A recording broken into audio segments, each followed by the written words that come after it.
بسم اللہ الرحمن الرحیم۔ السلام علیکم ورحمۃ اللہ وبرکاتہ۔ آج ہم جس موضوع کے اوپر بات کریں گے وہ ہے قیامت والے دن سب نبیوں کی امتیں اپنے اپنے نبیوں کے پاس جمع کی جائیں گی، اور جن چیدہ نقاط کے اوپر ہم روشنی ڈالیں گے ان میں ہے اولاد آدم علیہ السلام کے قدموں میں، حضرت نوح علیہ السلام کی خدمت میں، اور سیدنا ابراہیم علیہ السلام کی خدمت میں۔ تین واقعات بیان کریں گے، ان کی شبہات اور ان کے جوابات۔ کلیم خدا کی بارگاہ میں حضرت عیسیٰ علیہ السلام کے پاس سیدنا محمد کریم صلی اللہ علیہ وسلم مقام محمود پر ہوں گے۔ جب آپ صلی اللہ علیہ وسلم سر بسجود ہوں گے تو اللہ رب العزت ان سے کیا فرمائیں گے؟ تجلیات ربانی کب ظاہر ہوں گی؟ 7 قسم کے لوگ عرش الہی کے نیچے ہوں گے، ان میں کون کون لوگ شامل ہیں؟ اور اللہ رب العزت کا اپنے بندوں سے خطاب ہوگا، اور سب انسانوں کے اعمال اپنی اپنی شکلوں میں ظاہر ہوں گے۔ سوال و جواب کا سلسلہ ہوگا اور گواہیاں ہوں گی۔ حضرت نوح علیہ السلام کی قوم پر امت محمد صلی اللہ علیہ وسلم کی طرف سے گواہی ہوگی۔ اس سے پہلے اگر آپ نے اس چینل کو سبسکرائب نہیں کیا، اگر آپ کو مناسب لگے تو اس کو سبسکرائب کر دیں، اور ویڈیو اچھی لگے تو بیل کا بٹن پریس کر دیں تاکہ اس قسم کی مزید ویڈیوز آپ تک بروقت پہنچتی رہیں۔ تو چلیں شروع کرتے ہیں۔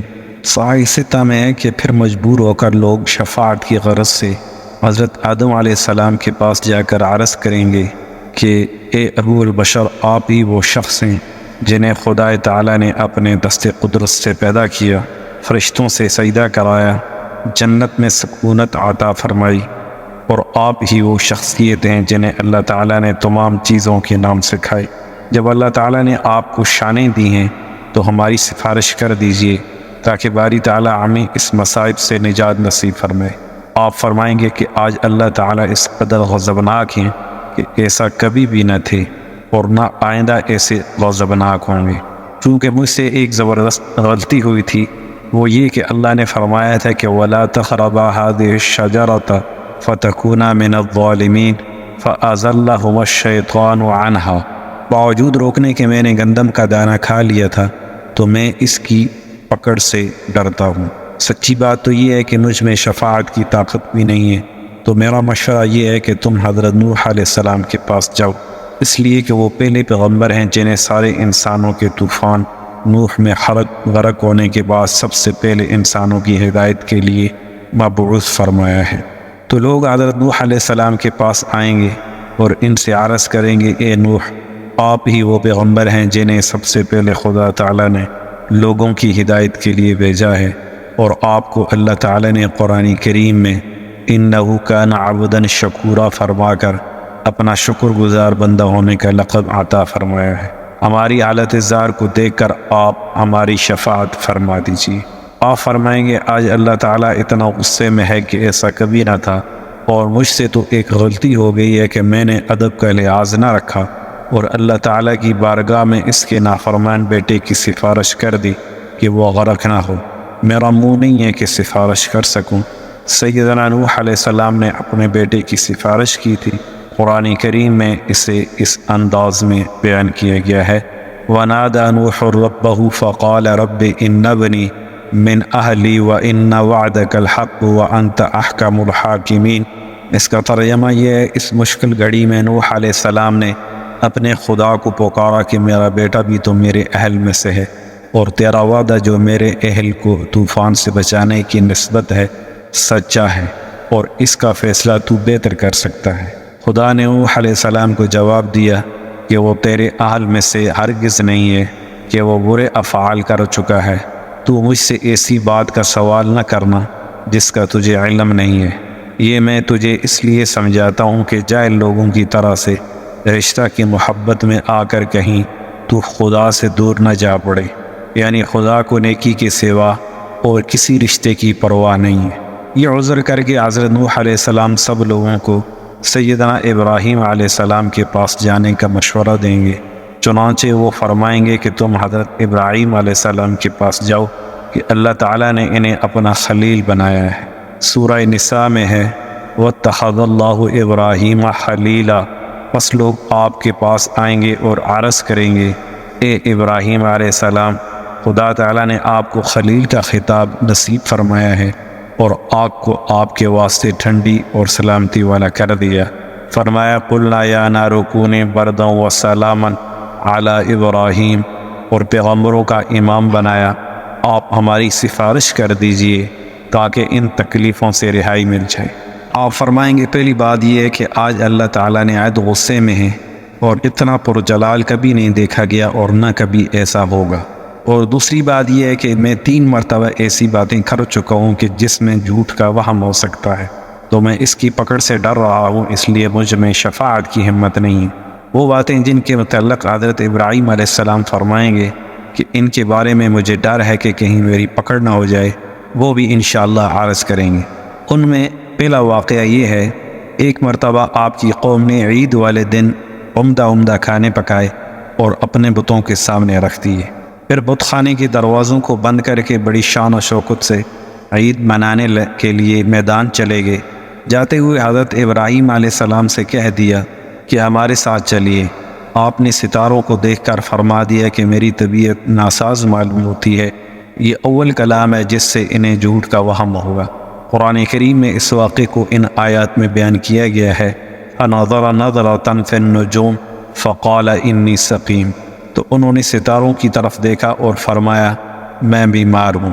اس کے جواب میں حضرات لکھتے ہیں حضرت ابراہیم علیہ السلام نے اپنی شان نبوت کے پیش نظر اسے خلاف واقعہ قرار دیا ہے، حالانکہ جھوٹ یہ بھی نہیں ہے، کیونکہ سیدنا ابراہیم علیہ السلام ان کی نظر میں تو بیمار ہی تھے کہ بت پرستی نہ کرنے والے کو وہ روحانی بیمار سمجھتے تھے۔ دوسرے واقعے میں یہ ہے کہ جب قوم میدان مذکور میں چلی گئی تو آپ نے کلہاڑا ہاتھ میں لے کر بت خانے کا تالا کھول کر اندر داخل ہو کر بتوں سے کہنے لگے کہ یہ لذیذ نعمتیں کیوں نہیں کھاتے؟ جب انہوں نے کوئی جواب نہ دیا تو فرمانے لگے مجھ سے کیوں نہیں بولتے؟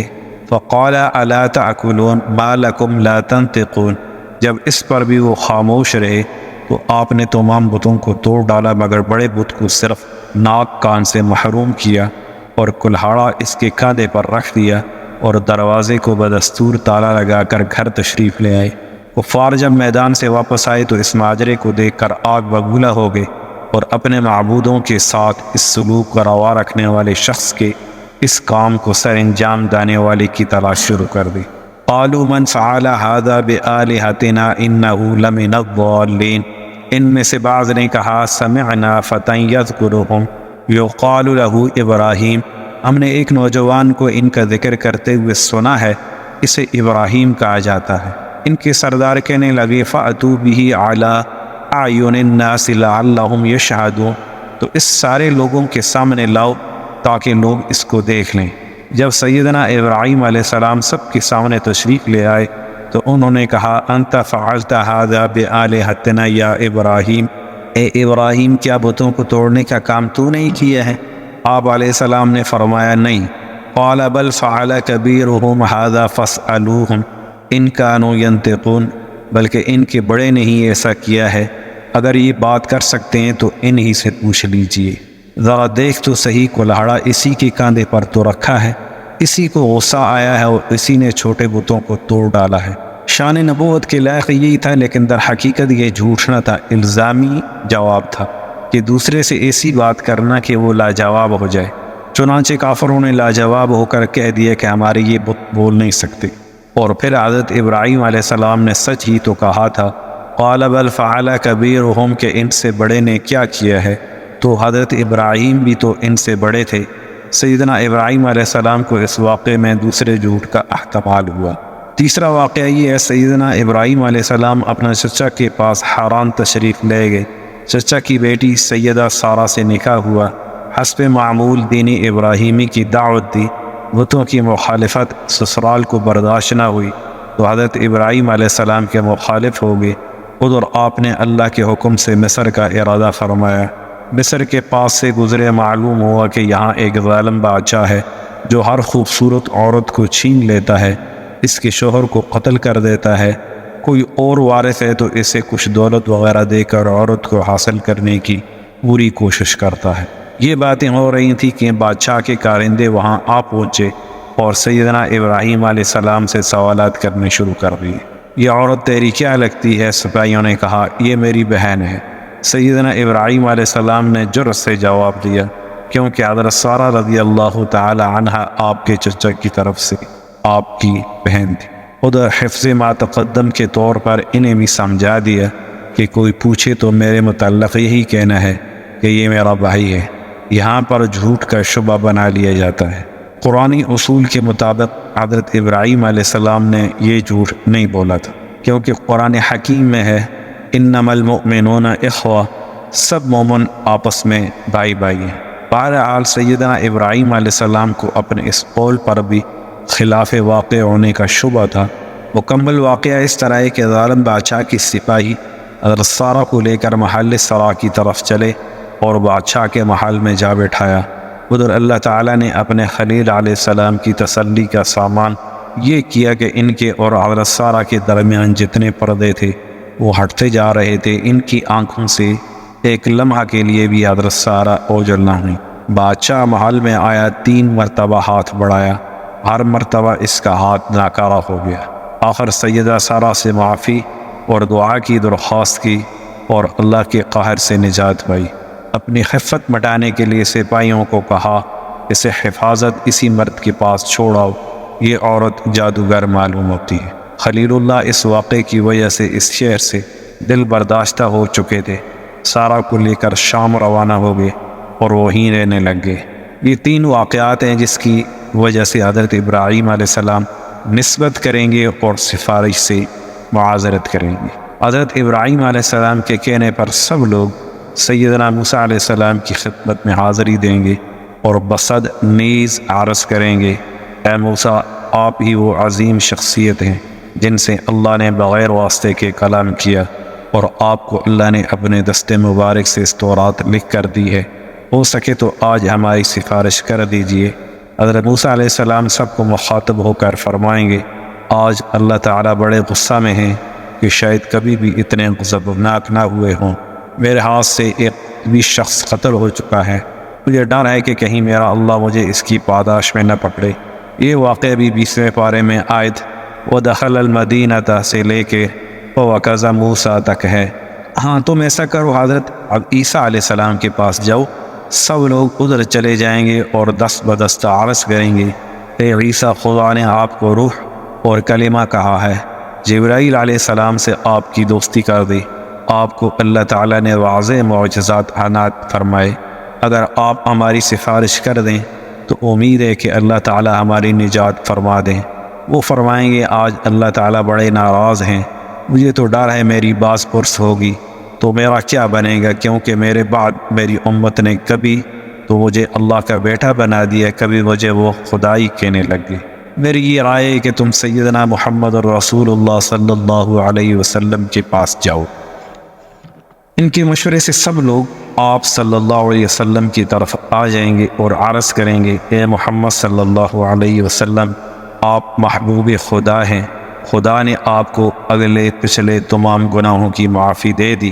فرمایا لیغفر اللہ لک ما تقدم من ذنبک وما تأخر، میں معافی کا اعلان ہے۔ لوگ اللہ کے عذاب سے ڈرے ہوئے ہیں اور آپ اللہ کے فضل کی وجہ سے عذاب سے محفوظ ہیں۔ ولیکن رسول اللہ و خاتم النبیین، لیکن آپ اللہ کے رسول اور پیغمبروں کے سلسلے کو ختم کرنے والے ہیں، اس کی روح سے آپ آخری نبی ہیں۔ ہم سب مل کر آپ کے پاس آئے ہیں، اگر آپ نے ہمیں منفی جواب دیا تو ہم کہاں جائیں گے؟ غرض ہے کہ آپ ہمارے لیے سفارش کر دیجئے تاکہ بارگاہ الہی سے ہمیں مصیبتوں سے چھٹکارے کا پروانہ مل جائے۔ آپ صلی اللہ علیہ وسلم فرمائیں گے ہاں، اللہ تعالیٰ نے مجھے ہی یہ مقام عزت نصیب فرمایا ہے کہ میں تمہاری سفارش لے کر بارگاہ خداوندی میں جا سکوں۔ پھر لوگوں کی جان میں جان آئی۔ ادھر سیدنا جبرائیل علیہ السلام براق لے کر حاضر ہو چکے ہوں گے۔ ہمارے نبی علیہ السلام سوار ہو کر آسمان کی طرف محو پرواز ہوں گے۔ سب لوگوں کی نگاہیں آپ کے روح انور کی طرف ہوں گی کہ ایک دروازہ آسمان سے کھلے گا، اس میں آپ داخل ہو جائیں گے۔ اس نورانی اور کشادہ مکان کا نام ہی مقام محمود ہے، جس کے بارے میں فرمایا ہے عسیٰ ان یبعثک ربک مقاما محمودا، عن قریب آپ کا رب آپ کو مقام محمود پر کھڑا کرے گا۔ یہ سورہ بنی اسرائیل کی آیت۔ جب لوگ آپ صلی اللہ علیہ وسلم کو اس شان سے اس مکان میں داخل ہوتے دیکھیں گے تو سب کی زبانوں پر حضور صلی اللہ علیہ وسلم کی تعریف و توصیف کے الفاظ جاری ہو جائیں گے۔ ادھر آقا دو عالم صلی اللہ علیہ وسلم کی نظر تجلی الہی پر پڑے گی تو آپ سر و سجود ہو جائیں گے، حتیٰ کہ 7 روز تک اپنی جبین نیاز بارگاہ خالق و مالک میں رکھے رہیں گے۔ تب ارشاد الہی ہوگا، اے محمد سر اٹھاؤ، جو کہو گے سنوں گا، جو مانگو گے دوں گا، سفارش کرو گے قبول ہوگی۔ یہ سن کر شفیع دو جہاں صلی اللہ علیہ وسلم اپنا سر مبارک اٹھائیں گے اور اللہ جل شانہ کی حمد و ثنا بیان کرنا شروع کر دیں گے۔ یہ توصیف الہی اس شان کی ہوگی کہ اس سے پہلے کسی نے بھی اللہ تعالیٰ کی تعریف نہ کی ہوگی۔ پھر بارگاہ ازدی میں عرض گزار ہوں گے، اے اللہ، جبرائیل علیہ السلام کے ذریعے آپ نے وعدہ فرمایا تھا، اے محمد جو تو مانگے گا تجھے ملے گا، بس میں اس وعدہ کی وفا چاہتا ہوں۔ جبرائیل علیہ السلام نے جو پیغام دیا وہ بے شک درست تھا۔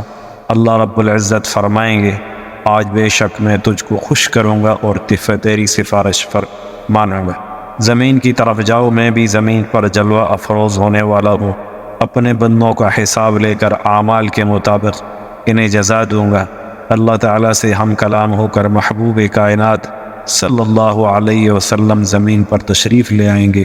قرآن کریم میں ہے، وَجَاءَ رَبُّكَ وَالْمَلَكُ صَفًّا صَفًّا، تمہارا پروردگار جلوہ افروز ہوگا اور فرشتے صف در صف ہوں گے۔ ادھر سارے انسان آپ کی طرف متوجہ ہو جائیں گے اور پوچھیں گے، یا رسول اللہ صلی اللہ علیہ وسلم، خدا نے ہمارے حق میں کیا ارشاد فرمایا ہے؟ آپ جواب دیں گے، اللہ تعالیٰ ابھی جلوہ افروز ہونے والے ہیں، ہر ایک کو اس کے اعمال کے بقدر بدلہ نصیب فرمائیں گے۔ ادھر یہ باتیں ہو رہی ہوں گی کہ ایک بہت بڑا نور نہایت ہولناک آواز کے ساتھ آسمان سے زمین کی طرف آ رہا ہوگا اور فرشتوں کی تسبیحات کی آوازیں سنائی دے رہی ہوں گی۔ لوگ فرشتوں سے پوچھیں گے، کیا ہمارا پروردگار اسی روشنی میں ہے؟ فرشتے جواب دیں گے، اللہ کی ذات والا صفات اس سے کہیں برتر ہے، ہم تو آسمان دنیا کے فرشتے ہیں۔ اس کے ساتھ ہی وہ فرشتے زمین کے دور ترین کناروں پر صف بستہ ہو جائیں گے۔ تھوڑی دیر بعد ایک اور نور اپنی ہولناکی کے ساتھ نمودار ہوگا اور لوگوں کی نظریں اس آسمانی روشنی کی طرف لگ جائیں گی۔ اب تو لوگ یقین کی کیفیت میں دریافت کریں گے، اے فرشتوں، کیا ہمارا معبود برحق اسی نورانی تجلی میں ہے؟ وہ کہیں خداوند قدوس اس سے کہیں زیادہ برتر ہے، ہم تو دوسرے آسمان کے فرشتے ہیں۔ یہ کہہ کر وہ بھی پہلے فرشتوں کی طرح زمین کے دور کناروں پر صف بستہ ہو کر کھڑے ہو جائیں گے۔ ارشاد ربانی ہے، وَنُفِخَ فِي الصُّورِ فَصَعِقَ مَنْ فِي السَّمَاوَاتِ وَمَنْ فِي الْأَرْضِ إِلَّا مَنْ شَاءَ اللَّهُ، اور سور پھونکا جائے گا، پس تمام آسمان اور زمین کے رہنے والے بے ہوش ہو جائیں گے مگر وہ جس کو خدا چاہے کہ بے ہوش نہ ہو۔ اس ارشاد الہی کے مطابق حضرت اسرافیل علیہ السلام کو حکم ہوگا کہ وہ سور پھونکیں۔ اس کی آواز ایسی ہوگی کہ سیدنا موسیٰ علیہ السلام کے علاوہ ہر ایک بے ہوش ہو کر گر پڑے گا۔ بخاری شریف میں ہے کہ پھر اللہ تعالیٰ کا عرش 8 فرشتوں کے کاندھوں پر نازل ہوگا۔ اللہ فرماتے ہیں، وَيَجْعَلُ عَرْشَ رَبِّكَ فَوْقَهُمْ يَوْمَئِذٍ ثَمَانِيَةٌ، یہ سورہ حاقہ کی آیت ہے۔ اسے بیت المقدس میں رکھ دیا جائے گا۔ آج اسی جگہ بیت المقدس میں صخرہ لٹکا ہوا ہے۔ یہ عرش خداوندی کس انداز سے اترے گا، اس کی کیفیت کس کو معلوم ہو سکے گی، کیونکہ اس وقت سب کے سب بے ہوش ہوں گے۔ صرف 7 قسم کے لوگ عرش الہی کے نیچے ہوں گے۔ جب ہر طرف خوف کا عالم ہوگا اور سخت گرمی اور سورج کی تیزی ہوگی، حضور صلی اللہ علیہ وسلم کا ارشاد ہے، 7 قسم کے لوگ انہیں اللہ تعالیٰ اپنے عرش کے نیچے جگہ عطا فرمائیں گے۔ وہ یہ ہیں، انصاف کرنے والا بادشاہ، دوسرا جوانی میں اللہ کی بندگی کرنے والا، تیسرا ذکر الہی اور نماز کے شوق میں مسجد میں جس کا دل اٹکا رہتا ہو، چوتھا وہ شخص جو تنہائیوں میں اپنے اللہ کو یاد کر کے وہ روتا رہتا ہو، وہ دونوں شخص جو خالصتاً صرف اللہ کے لیے آپس میں محبت رکھتے ہوں، اور چھٹا وہ آدمی جو رائے خدا میں کچھ اس انداز سے خرچ کرے کہ اللہ کے علاوہ کسی کو بھی اس کی خیرات کا علم نہ ہو، اور ساتواں وہ شخص بھی وہاں جگہ پائے گا جسے کوئی خوبصورت اور صاحب ثروت عورت اپنی طرف برے کام کے لیے راغب کرے اور وہ محض محبت الہی کی وجہ سے برائی سے بچا رہے۔ بعض روایات میں ان کے علاوہ کچھ اور گروہوں کا تذکرہ بھی ہے۔ اس کے بعد حضرت اسرافیل علیہ السلام سور پھونکیں گے جس سے تمام لوگ ہوش میں آ جائیں گے۔ اس کے ساتھ ہی جن سے غیب کی چیزیں نظر نہیں آتی وہ پردے اٹھا دیے جائیں گے۔ آج ہر شخص فرشتوں، جن، اعمال و اقوال، جنت اور دوزخ کو دے سکے گا۔ عرش بھی نظر آ رہا ہوگا اور تجلیات الہی بھی نظروں کے سامنے ہوں گے۔ اس کے متعلق فرمایا گیا ثم نفخ فیہ اخری فاذا ھم قیام ینظرون۔ اس سورہ زمر کی آیت ہے۔ پھر سور پھونکا جائے گا اور سب کھڑے ہو کر دیکھتے ہوں گے۔ سب سے پہلے ہمارے محبوب نبی صلی اللہ علیہ وسلم ہوش میں آئیں گے اور ان کے بعد ساری مخلوق بیدار ہو جائے گی۔ چاند، سورج، ستارے بے نور ہوں گے اور اللہ کے فرمان وَأَشْرَقَتِ الْأَرْضُ بِنُورِ رَبِّهَا، اور زمین اپنے رب کے نور سے روشن ہوگی کے مطابق نور کی روشنی سے آسمان و زمین منور ہوں گے۔ سب لوگوں کو چپ کرا دیا جائے گا۔ سب سے پہلے ارشاد الہی ہوگا، اے بندو، آدم سے لے کر دنیا کے ختم ہونے تک جو کچھ تم کرتے تھے میں دیکھتا اور سنتا تھا، وہ سب کچھ فرشتوں نے لکھا ہے۔ آج کسی پر کوئی ظلم نہ ہوگا بلکہ تمہارے اعمال کے مطابق ہر چیز کا بدلہ دیا جائے گا۔ جو شخص اعمال کو نیک پائے وہ میرا شکر ادا کرے، اور جس کے اعمال برے ہوں وہ اپنے آپ کو ہی ملامت کرے۔ ارشاد الہی ہے وَقُضِیَ بَیْنَهُم بِالْحَقِّ وَهُمْ لَا يُظْلَمُونَ، اور ان کے درمیان فیصلہ کر دیا جائے گا اور ان پر کسی قسم کا ظلم نہ ہوگا۔ ادھر یہ بڑا خوبصورت منظر دکھائی دے رہا ہے۔ یہ کیا ہے؟ یہ جنت ہے۔ حکم ہے کہ حاضر ہو جائے۔ اللہ کی تجلیات میں لپٹی ہوئی نہایت کی آراستہ و پیراستہ ہر شخص کو دکھائی دے رہی ہوگی۔ ابھی لوگ اس منظر سے لطف اندوز ہو رہے ہوں گے کہ بڑے بڑے آگ کے شعلے اونٹوں کی طرح نظر آ رہے ہیں اور بڑا ہی ڈراؤنا منظر ہے۔ اس کے بارے میں ارشاد فرمایا انہا ترمی بشرر کالقصر کانہ جمالۃ صفر۔ دوزخ ہے، اس میں سے ہیبت ناک آوازیں آ رہی ہیں۔ دوزخ اللہ کی تسبیح پڑھتے ہوئے کہہ رہی ہے، اے اللہ، انسانوں اور جنوں میں سے میری غذا بننے والوں کو میرے سپرد کر دے۔ یہ آواز سن کر لوگ کانپ اٹھیں گے اور ڈر کی وجہ سے گھٹنوں کے بل گر پڑیں گے۔ ارشاد الہی ہے وَأُزْلِفَتِ الْجَنَّةُ لِلْمُتَّقِينَ، اور وَجِیءَ یَوْمَئِذٍ بِجَہَنَّمَ، اور جنت پرہیزگاروں کے قریب لائی جائے گی اور جہنم قریب لائی جائے گی۔ اس دن لوگوں کے خوف کا عالم یہ ہوگا کہ اگر کسی نے 70 پیغمبروں کے برابر بھی عمل کیے ہوں گے تو بھی وہ کہے گا آج کے لیے میں نے کچھ بھی نہیں کیا۔ ایک شخص جس نے ہمیشہ بے ضرر زندگی بسر کی وہ دوزخ کے سامنے لایا جائے گا۔ ادھر دوسرا آدمی جس کی تکلیفوں والی زندگی گزاری اسے جنت کے سامنے لایا جائے گا۔ پھر دونوں کو میدان محشر میں سب کے سامنے لا کر سوال کیا جائے گا، تو جنتی بیان دے گا کہ میرے رگوں میں اس قدر سکون آ گیا ہے کہ کبھی میں نے گویا تکلیف دیکھی نہیں ہے۔ دوزخی کہے گا دنیا کی عارضی و فانی لذتیں ایسی بھول گئی ہیں گویا کہ کبھی کوئی راحت و آرام نام کی چیز دیکھی ہی نہیں۔ لوگ دیکھیں گے کہ نماز، روزہ، حج، زکوٰۃ، جہاد، غلام آزاد کرنا، قرآن کریم کی تلاوت اور ذکر الہی وغیرہ سب اچھے کام اپنی اپنی خاص شکلوں میں نظر آئیں گے اور عرض کریں گے اے اللہ ہم حاضر ہیں۔ جواب ملے گا تم سب نیک ہو کر اپنی اپنی جگہ کھڑے رہو، بوقت ضرورت تم سے پوچھا جائے گا۔ اسلام بھی اپنی مخصوص صورت میں آ کر کہے گا اے اللہ تو سلام ہے اور میں اسلام ہوں۔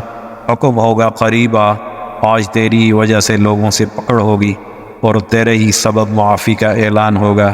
بارگاہ مال کے ملک سے حکم جاری ہوگا اے فرشتوں، ہر ایک کے اعمال نامے کو اس کے پاس بھیج دو۔ اس حکم کی تعمیل میں ہر ایک کا اعمال نامہ اس کے ہاتھ میں آ جائے گا۔ مومنین کو سامنے سے دائیں ہاتھ میں اور نافرمانوں کو بائیں ہاتھ میں پیٹھ کے پیچھے سے دیا جائے گا۔ یہ اللہ کی شان ہوگی، ہر شخص اپنے دفتر کو ایک ہی نظر میں دیکھ لیں گے۔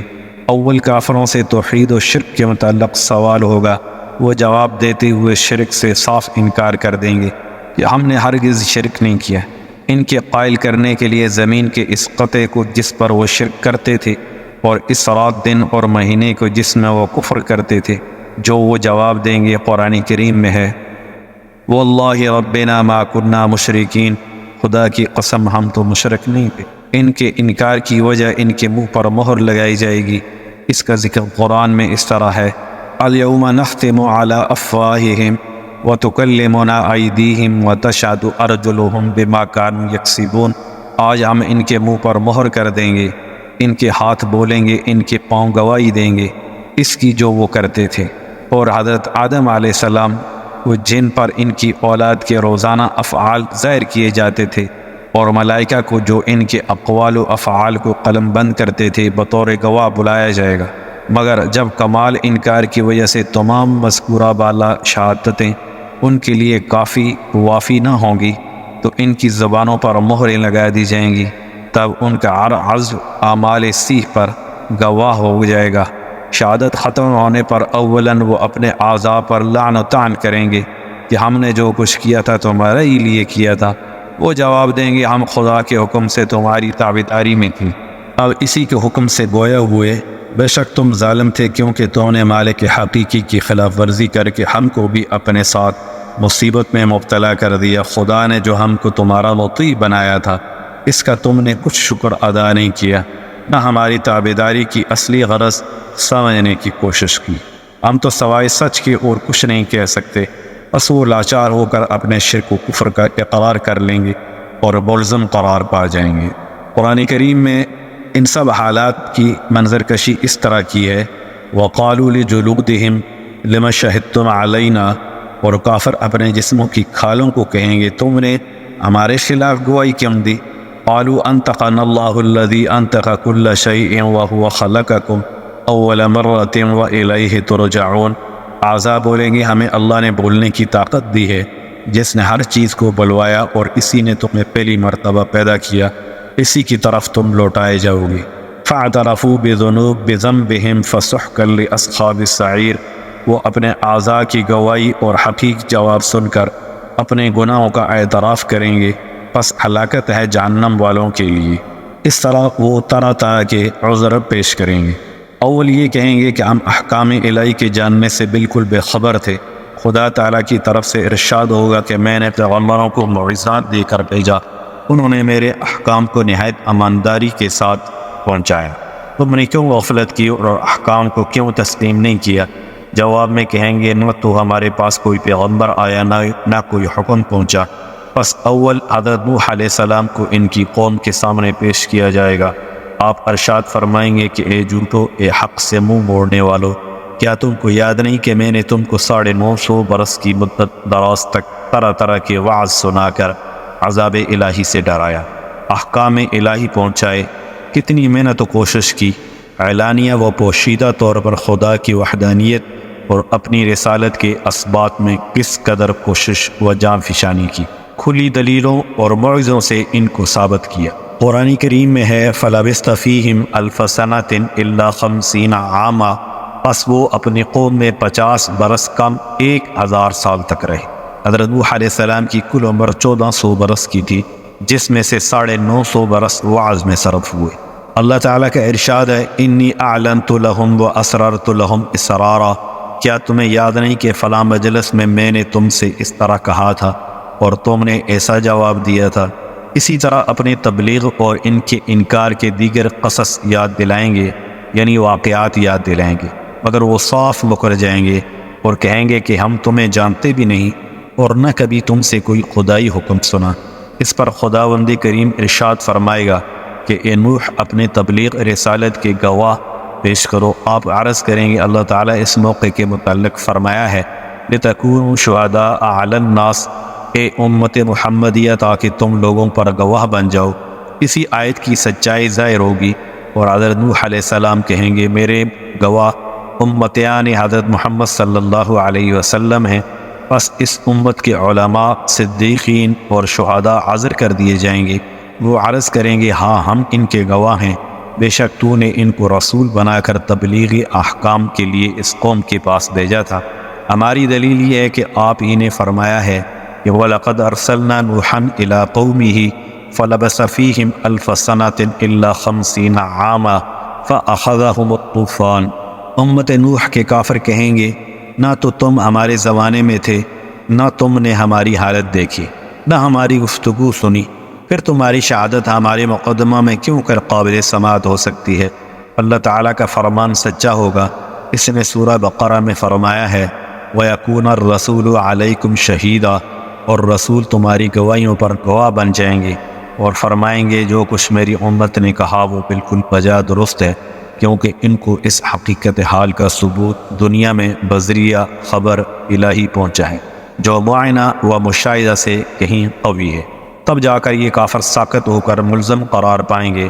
ان کے بعد اسی طرح حضرت ہود، حضرت صالح، حضرت ابراہیم، حضرت شعیب، حضرت موسیٰ، حضرت عیسیٰ علیہم السلام کی امتیں بترتیب مقابلہ و مباحثہ کر کے بالآخر قائل ہو جائیں گی اور ملزم قرار پائیں گی۔ اس کے بعد عذرت و معذرت کرتے ہوئے کہیں گے اے خداوند فی الواقع ہم نے نہیں سمجھا، خطاوار گناہگار ہیں، لیکن ان تمام خرابیوں کے باعث اور لوگ تھے، بس ہمارے عذاب کو ان کی گردنوں پر رکھ اور ہم کو دنیا میں واپس بھیج دے تاکہ ہم وہاں تیرے احکام کو قبول کر کے نیک عمل کریں۔ تب بارگاہ رسالت سے جواب ارشاد ہوگا تمہارا عذر قابل سماعت نہیں، جو سمجھانے کا حق تھا وہ ادا ہو چکا، تم کو ہم نے لمبی مدت تک فرصت دی تھی، اب دنیا میں واپس جانا ناممکن ہے۔ اولم نعمرکم ما یتذکر فیہ من تذکر وجاءکم النذیر، کیا دنیا میں ہم نے تم کو اس قدر عمر نہیں دی تھی کہ سچائی کو بخوبی معلوم کر سکتا، اور حالانکہ سمجھانے والا پیغمبر بھی تمہارے پاس آ گیا تھا، بس اب یہ لے تو لعل کیسی، اس کے ساتھ ہی ان کے کیے ہوئے نیک اعمال جیسا کہ کفار اسپتال بنواتے ہیں، مخلوق خدا کی خوشی و آرام کے لیے دیگر خدمات انجام دیا کرتے ہیں، وہ برباد ہو جائیں گے اور گناہوں کو برقرار رکھا جائے گا۔ اسی حقیقت کو اسی دنیا میں قرآن کریم آشکار کر رہا ہے وَقَدِمْنَا إِلَىٰ مَا عَمِلُوا مِنْ عَمَلٍ فَجَعَلْنَاهُ هَبَاءً مَّنثُورًا، کیونکہ انہوں نے اپنے زعم میں جو کچھ نیک اعمال بتوں کے لیے کیے تھے بارگاہ الہی میں مقبول نہیں، ما سوا ان کے جو کچھ انہوں نے خدا کے لیے کیے تھے۔ ان کا یہ سبب جہالت، معرفت و مخالفت احکام الہی دنیا میں صلہ دے دیا گیا، اس کے لیے آخرت میں ان کا کوئی حصہ نہیں ہے۔